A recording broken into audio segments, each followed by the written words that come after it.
Hindu banner থেকে এসেছি। আজকে সম্প্রতিকালে বাংলাদেশে যে আমাদের যে বিভিন্ন মন্দিরে ইস্কনে যে দেবদেবীর উপর যে মস্তিষ্ক মুন্ডন এবং ভেঙে বিভিন্ন মন্দিরে অত্যাচার এবং আমাদের বাংলাদেশে বিভিন্ন অত্যাচার চলছে, আমাদের হিন্দুদের উপর অত্যাচার, মা বোনদেরকে দর্শন, মা বোনদের উপর অত্যাচার, প্রত্যেকটা মানুষের ভিটে মাটি ছেড়ে আজকে তারা বিভিন্ন জায়গায় আত্মরক্ষার জন্য দৌড়ঝাঁপ করছে। তাদের মানে বাংলাদেশে যেন এরকম ঘটনা না হয় আগামী দিনে, এর প্রতিবাদে আমরা একটা হিন্দু একটা ব্যানার থেকে আমরা এসেছি।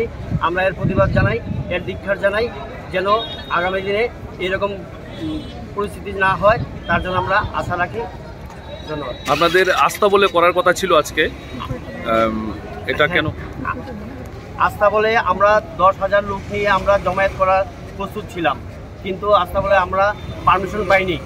এই পারমিশন পাইনি, তার জন্য আজকে আমরা বাধারঘাট রেল স্টেশনে আমরা ছোট্ট পরিসরে আমরা আজকে প্রতিবাদ জানাচ্ছি এবং আমরা এখান থেকে আমাদের শুরু হবে আমাদের সংগ্রাম। আমরা এই সংগ্রাম আমরা বসে থাকবো না। আমরা যতদিন আমাদের হিন্দুদের উপর অত্যাচার হবে তার প্রতিবাদ আমরা করেই যাব।